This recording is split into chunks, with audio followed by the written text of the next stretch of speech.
Shalom, jumpa kembali dengan saya Roni Suwono. Ini adalah channel pribadi saya. Sahabat yang saya kasih, Anda yang suka menonton video saya, jangan lupa like setiap kali menonton. Bagikan juga kepada sahabat-sahabat yang Anda cintai, agar semua sahabat-sahabat kita mendapat berkat yang sama. Beri komen yang sopan, komen yang membangun, dan tekan tombol loncengnya agar setiap Anda yang sudah menekan tombol loncengnya tidak pernah ketinggalan dari setiap video baru yang saya tayangkan lewat channel pribadi ini. Selamat menikmati. Shalom.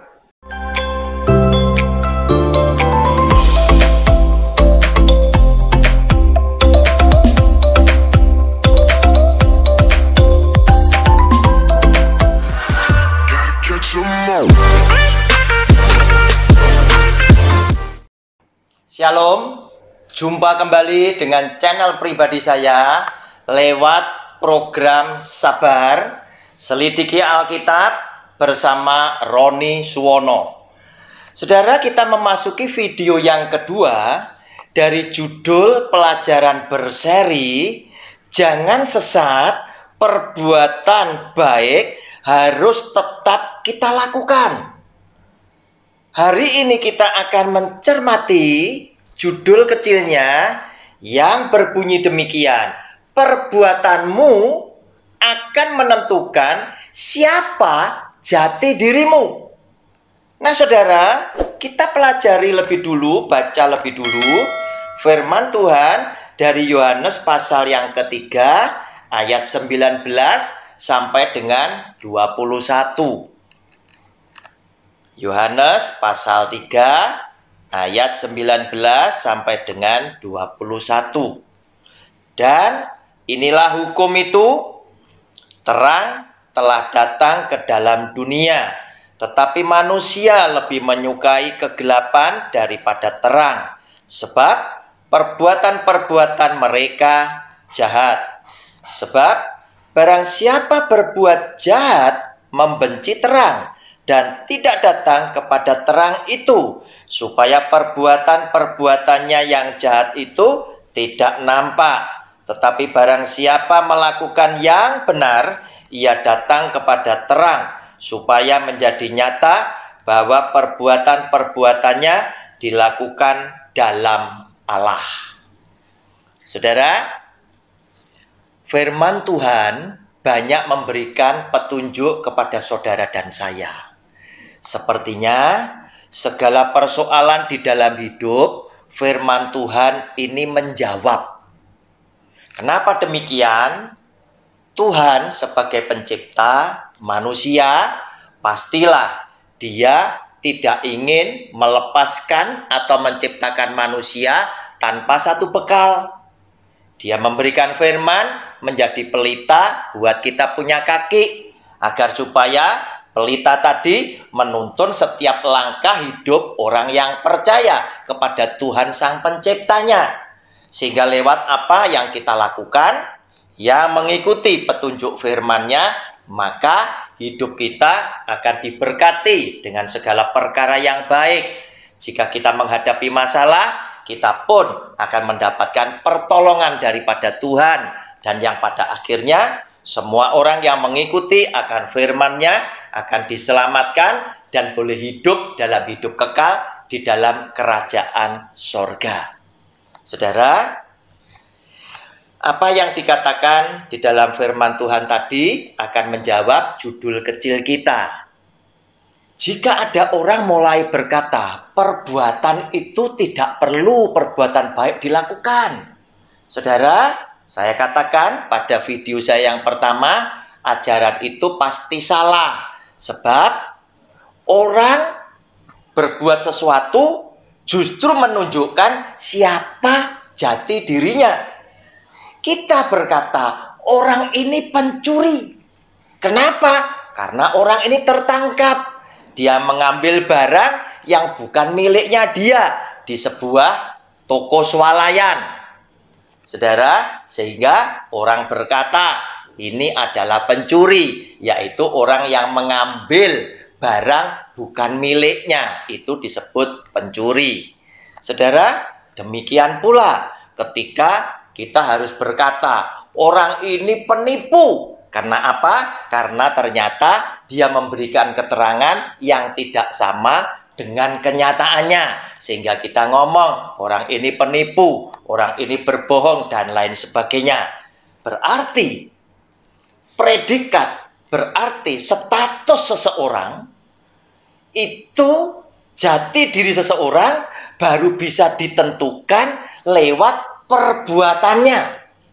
Oleh karena itu, lewat perbuatan, orang baru bisa menentukan siapakah orang itu. Demikian pula Yesus yang adalah Tuhan, dia akan melihat apakah orang ini, saudara dan saya, adalah orang benar atau orang jahat lewat perbuatan kita. Apakah saudara dan saya orang yang mengasihi Kristus atau orang yang membenci Kristus? Semuanya juga dilihat dari sikap perbuatan kita. Oleh karena itu, sekali lagi, judul kecil ini menjawab tentang judul besar kita. Jangan sesat, perbuatan baik harus tetap kita lakukan. Oleh karena itu, ketika ada pembicara siapapun orangnya, kemudian dia membuat telinga saudara merasa enak, merasa nyaman dengan berkata, saudara tidak perlu berbuat baik macam-macam, karena saudara adalah orang yang sudah diselamatkan sejak dunia dijadikan. Saudara adalah orang yang pasti diselamatkan. Itu bukan karena perbuatan baik saudara, tetapi karena kasih karunia. Saudara, itu pasti salah. Kenapa? Karena orang ini adalah orang yang tidak mau mendengar secara lengkap berita sukacita, berita keselamatan ini, atau orang ini adalah orang yang sengaja menutup telinganya, menutup matanya untuk berita-berita yang bisa membawa kepada keselamatan. Oleh karena itu, rajinlah saudara mendengar firman Tuhan lewat ibadah atau lewat saudara belajar bersama dengan saya lewat video-video saya. Tetapi sekali lagi dengan kerendahan hati saya ingin Anda yang belajar bersama saya, tetaplah Anda yang jangan mudah percaya dengan keterangan saya sekalipun, tetapi yang dengan rajin setiap keterangan informasi yang Anda dengar, Anda selalu mencocokkan dengan Alkitab firman Tuhan ini, apakah yang Anda dengar itu sesuai dengan apa yang dikatakan oleh Tuhan Yesus yang ditulis di dalam Alkitab. Saudara, lihat sekarang. Dan inilah hukuman itu. Orang yang tidak percaya kepada Yesus, bahwa Yesus adalah Sang Juru Selamat, itu kata Yohanes pasal 3 ayat 16, itu akan dihukum. Itu akan binasa. Nah saudara, tetapi kita ada ngelihat banyak kenyataan, ada banyak orang juga tidak sempat memeluk agama Kristen. Apakah mereka juga termasuk orang yang akan dihukum? Apakah mereka termasuk kepada orang yang tidak percaya itu? Atau mereka hanyalah orang yang tidak punya kesempatan mengenal Yesus sebagai Tuhan dan Juru Selamat dunia secara benar dan dalam, sehingga Yesus sebagai satu-satunya hakim yang nanti akan mengadili orang yang hidup dan yang mati, dia punya cara yang adil untuk menghakimi mereka, sehingga adilnya dia sebagai Tuhan yang maha adil, Tuhan Sang Pencipta yang Maha Esa tadi juga bisa dirasakan kepada semua bangsa, walaupun mereka bukan yang beragama Kristen. Saudara lihat, lewat penghukumannya dia, apa yang dia lakukan.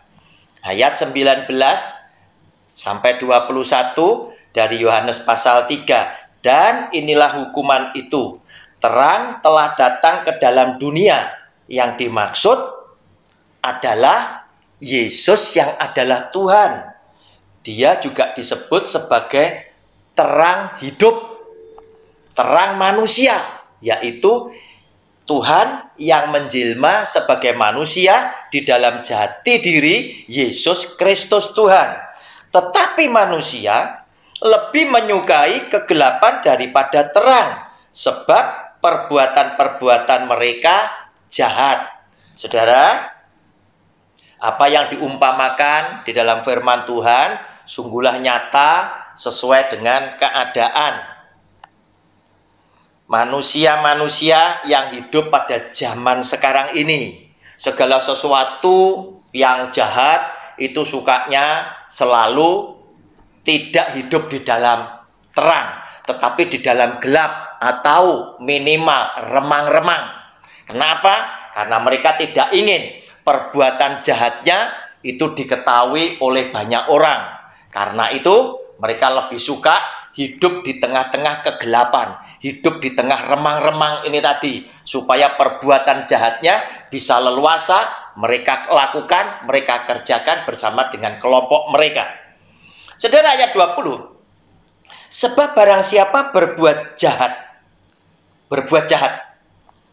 membenci terang, berarti orang yang berbuat jahat itu benci kepada siapa? Terang adalah Yesus, adalah Kristus itu sendiri.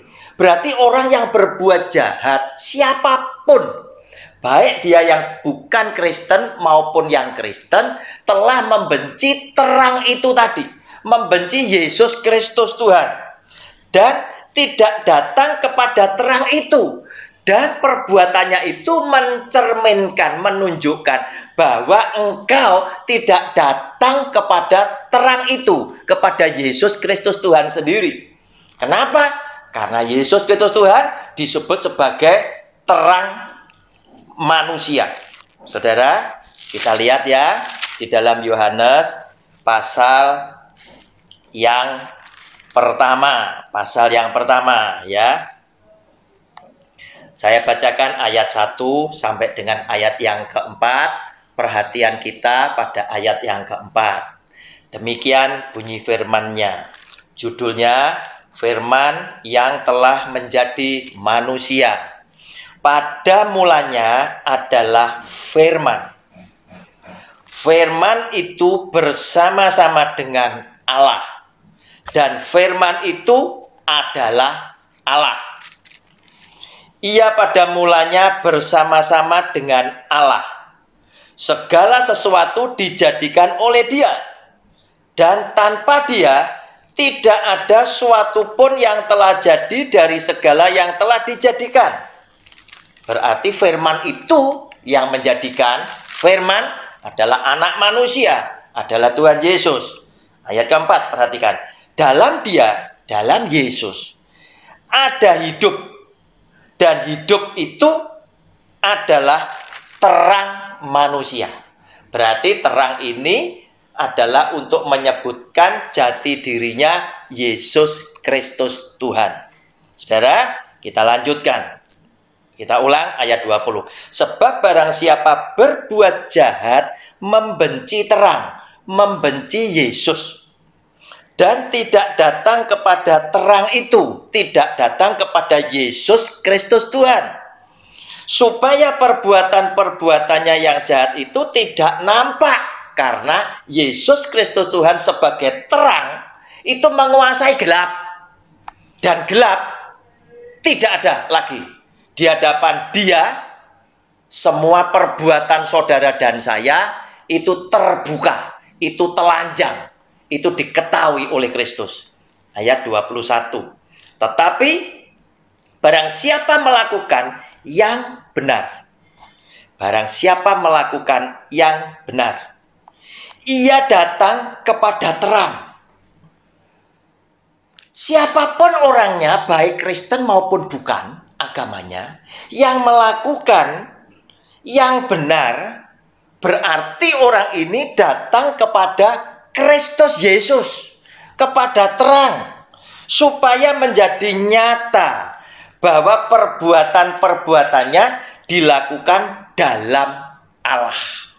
Nah, saudara, lihat apa yang dikatakan oleh firman Tuhan, ini menjadi nyata, ya, menjadi nyata bahwa perbuatan baik, perbuatan benar itu tetap harus kita lakukan. Karena dengan perbuatan-perbuatan benar kita, perbuatan baik kita, berarti kita telah datang kepada terang itu, telah datang kepada Yesus Kristus Tuhan, telah menunjukkan bahwa kita adalah orang yang mengasihi Dia.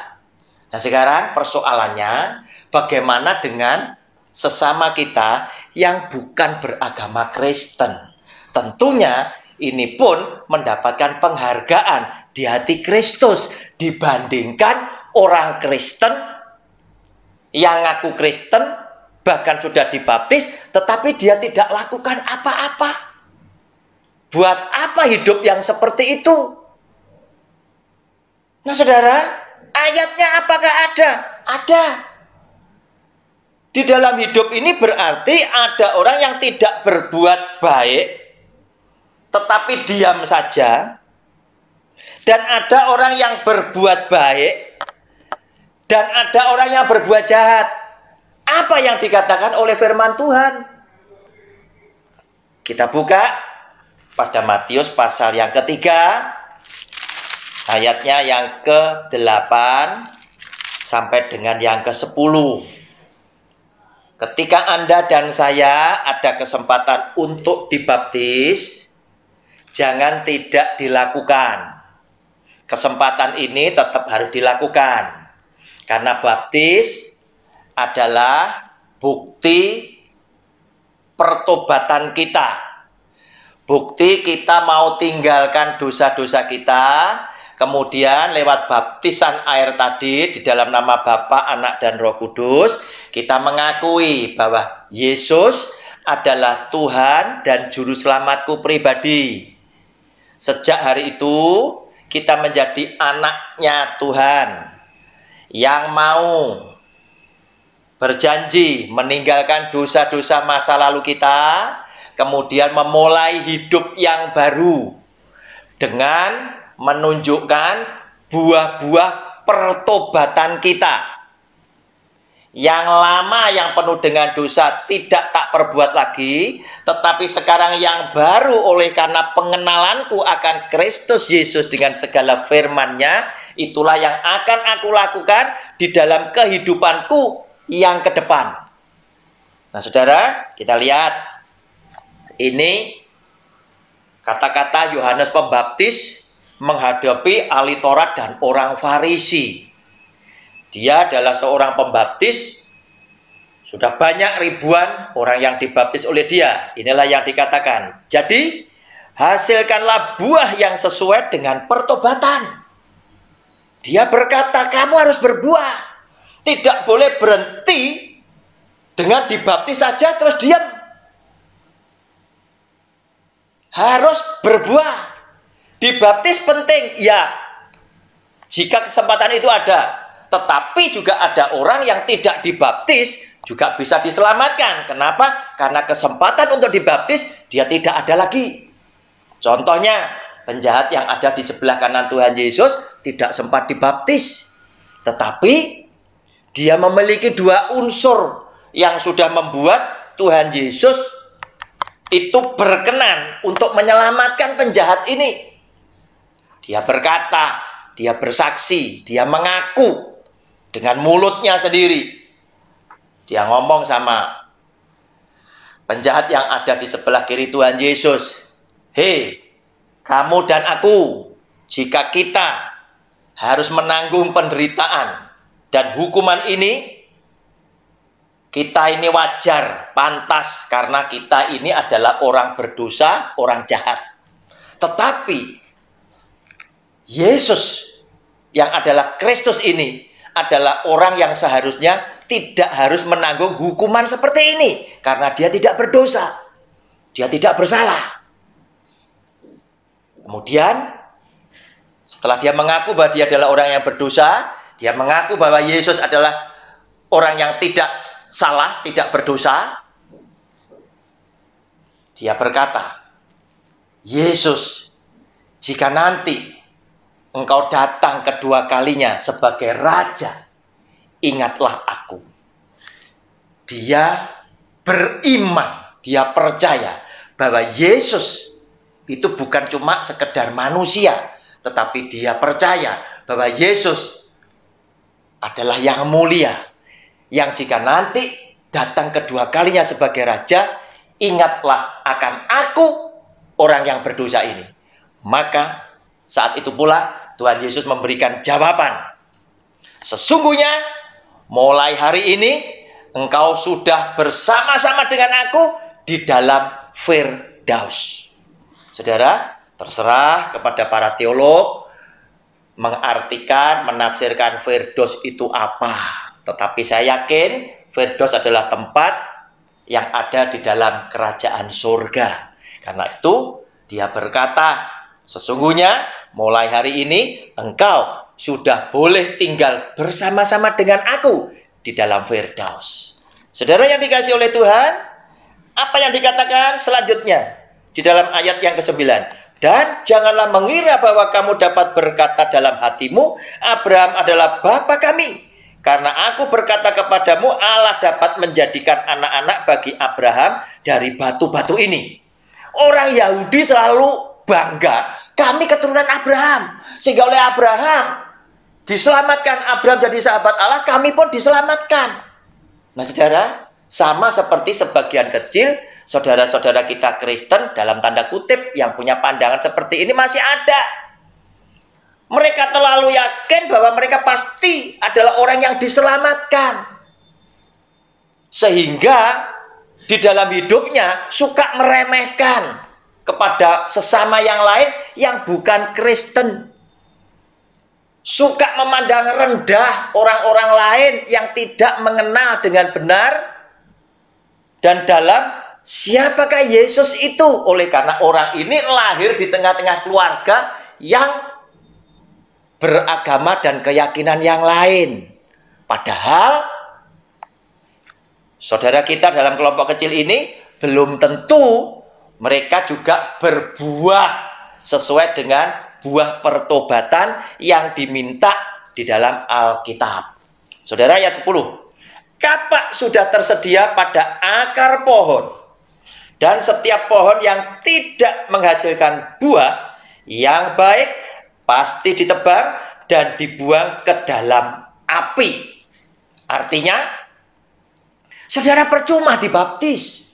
Saudara percuma ngaku sebagai orang Kristen jika hidupmu tidak seperti kehidupan Kristus. Engkau tidak layak disebut Kristen. Jika engkau hidup seperti Kristus, maka engkau adalah orang Kristen.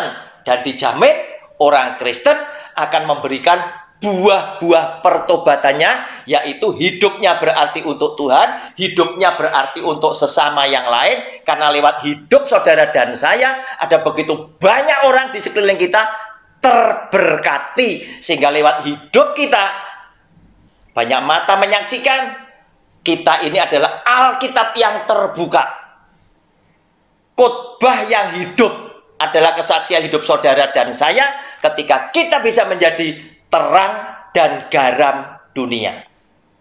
Saudara, perbuatan baik atau perbuatan jahat akan menunjukkan siapa jati dirimu. Shalom, kita berjumpa lagi lewat video yang akan datang. Haleluya, amin.